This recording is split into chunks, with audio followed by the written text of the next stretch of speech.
بتحكي صاحبة القصة وبتقول: جوزي رجع لقاني محضرة الأكل ومجهزة نفسي أنا وأختي، وبعد ما خلصنا الأكل دخلنا إحنا التلاتة. أنا اسمي نهال وعندي 25 سنة، لسه متجوزة من 3 شهور. أبويا وأمي اتوفوا وأنا وأختي عايشين في شقتنا. أنا أختي الكبيرة حظها وحش في الدنيا، اتجوزت لمدة 3 سنين واتطلقت. جوزها ده كان استغلالي قوي، كان دايما ياخد منها فلوسها اللي خدتها من ميراث أبويا، وهو كان مبهدلها بصراحة. بس أختي لما عرفته على حقيقته بعد فترة اتطلقت منه، وعشت أنا وأختي. ما كانش لينا حد في الدنيا، وأختي دي كانت جميلة وبصراحة شايفة نفسها ومتدلعة. أنا بصراحة كنت مخطوبة من فترة وفرحي كان قريب، ومهنش عليا إن أنا أسيبها لوحدها وأمشي، لأني ماليش غيرها وهي ملهاش غيري. عشان كده فضلت أقنع في خطيبي عشان هو ييجي ويعيش معايا في شقة أبويا بدل ما نسكن في شقة إيجار. وبصراحة قعدت أقنعه لحد ما وافق. قلتله مصاريف الإيجار نوفرها ونعيش أنا وإنت وأختي في الشقة، ما أنا ليا النص زي ما أختي ليها نصها، ونعيش مع بعض إحنا التلاتة ونونس بعض، وكمان ما سيبش أختي لوحدها. إنت عارف إن أنا ماليش غيرها. وبصراحة خطيبي وافق بعد محايلة مني، وعشت أنا وأختي وجوزي في نفس الشقة. وبصراحة جوزي ليه حاجات غريبة أوي، بيطلب مني حاجات كده أنا وهو مع بعض في الأوضة. وبصراحة كانت أختي بتصعب عليا، وكنت لما أقول لجوزي نوطي صوتنا شوية بيقولي أنا لسه عريس جديد وعايز أفرح بمراتي حلالي، وعايز أتبسط معاها وأعمل كل اللي أنا عايزه. وبصراحة جوزي من كلامه يقولي أنا عايز أعيش على راحتي، وأنا بصراحة كنت مبسوطة من الحاجات اللي احنا كنا بنعملها أنا وجوزي.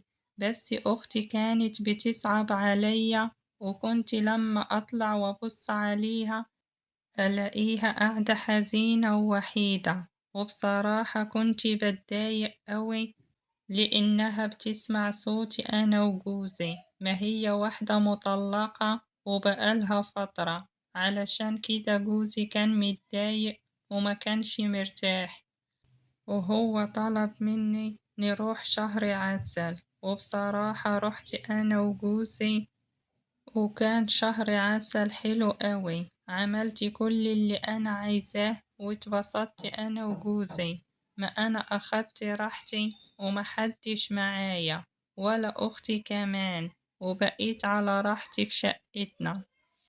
بس لما رجعت من شهر العسل رجع تاني جوزي يطلب مني، وانتم فاهمين الراجل والست بصراحة ما بيحلاش معاهم الموضوع إلا بالحاجات دي، وأكيد انتم كلكم فاهمين. بس أختي برضو بتصعب عليا وكنت بتضايق، ولما أكلم جوزي يزعقلي ويقولي أنا لسه عريس جديد وعايز أفرح وأخد راحتي، وده بيتي برضو زي ما هي بيتها، أنا لازم أخد راحتي فيه ومحدش شريكي. أنا بعمل كل حاجة مع مراتي ومحدش يتدخل بيني وبين مراتي، واللي يزعل يزعل. وبعد كده جوزي راح الشغل وطلعت أنا قعدت مع أختي نتكلم شوية، لقيت أختي بتلمحلي وكلمتني في الموضوع ده، وبصراحة بقيت متضايقة أوي ومكسوفة منها. لقيتها بتقولي راعوا مشاعري، أنا واحدة وليا مشاعر وكمان مطلقة، حاولوا انتوا توطوا صوتكم شوية. ولما جوزي اجا من الشغل بصراحة اتكلمت معاه وقلتله ما ينفعش كده. لقيت جوزي بيطلب مني إنه أختي تشاركنا في الموضوع ده. قلتله ازاي يعني؟ معقولة أختي تبقى معانا وإحنا بنعمل الحاجة دي؟ ازاي؟ لقيت جوزي بيقنعني ويقولي هي بس هتقعد معانا. وبصراحة أنا بقيت متضايقة، هي أختي وأنا بحبها، بس بصراحة ده جوزي ومش عايزة حد يشاركني فيه حتى لو كانت أختي. وأنا بصراحة حكيت لأختي على اللي جوزي طلبه. لقيت أختي سمعت مني الكلام وسكتت. قعدت أقنع فيها وأقول لها لازم تكوني حاضرة معانا وإحنا مع بعض. بس لقيتها فجأة اقتنعت بكلامي. ولما جوزي رجع من الشغل لقاني محضرة نفسي أنا وأختي ومحضرة الأكل. أكلنا ولقيت جوزي بيقولي في إيه اللي حصل؟ قلتله أختي اقتنعت بالموضوع. قالي خلاص سيبيني معاها شوية وخشي اعمليلنا شاي. وفعلا سبت جوزي مع أختي ودخلت المطبخ عملت لهم الشاي. ولما جيت لقيت أختي بتضحك وتهزر مع جوزي. وبصراحة استغربت، قلت ازاي أختي بتعمل كده؟ زي ما يكون ما صدقت إنه أنا فتحتها في الموضوع ده. ازاي كده؟ ما صدقت الموضوع اللي أنا كلمتها فيه وبقت تضحك وتهزر مع جوزي. واستغربت قوي من رد فعل جوزي وأختي. وبصراحة خدت جوزي على جنب واتكلمت معاه. قلتله هو في ايه؟ هو انت اخد الموضوع ده بجد ولا انت كنت بتهزر؟ لقيت جوزي بيقولي هو الموضوع فيه هزار، اكيد واخده جد. قالي انت مش شايفة اختك فرحانة؟ قلتله ايوه، وانا كمان مستغربة من رد فعل اختي. ووافقت بسرعة وما اعترضتش على الموضوع. بصراحة أنا مستغربة أوي من رد فعلهم، علشان كده الفار بدأ يلعب في عبي. وفي يوم نزلت أجيب طلبات للبيت وكان جوزي وأختي في البيت، ونزلت أجيب الطلبات. ولما نزلت لحد الشارع افتكرت إنه أنا نسيت الفلوس وطلعت عشان أجيبها. ولما فتحت باب الشقة ودخلت لقيت باب أوضة أختي مفتوح. والمنظر اللي أنا شفته مقدرش أحكيلكم عليه ولا قادرة أوصفلكم.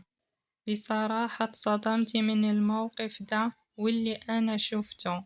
وبصراحة طلبت الطلاق من جوزي وهو مانع ومرضاش يطلقني.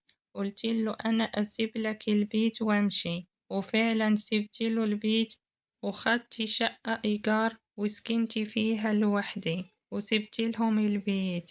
كنت مفكرة إنه الموضوع هزار، بس اللي عرفت إنه هما مع بعض من زمان، وده اللي أنا اكتشفته بعد كده. مش عارفة أعمل إيه مع أختي وأتصرف معاها إزاي. وأنا سبتلهم البيت والدنيا كلها ومشيت. أنا حبيت أشارك معاكم حكايتي علشان كل واحدة تاخد بالها لجوزها وحياتها، وما تأمنش لأي حد يخش بيتك حتى لو كانت أختك، لأنه بصراحة الأيام اللي احنا فيها دي مفيش أمان. وكمان لكل راجل إنه هو يتقي ربنا في مراته وفي بيته ويحافظ على بيته. وطول ما مراتك كويسة معاك ومحافظة عليك انت كمان حافظ عليها، لأنها بنت ناس. وأنا بصراحة ندمت جدا إن أنا اقترحت على جوزي إنه هو يجي ويسكن معايا في شقة أبويا ونعيش أنا وهو أختي مع بعض. دي كانت أكبر غلطة إن أنا عملتها في حياتي. أنا بجد مش عارفة أعمل إيه وأتصرف إزاي. أنا سبتلهم البيت وطلعت.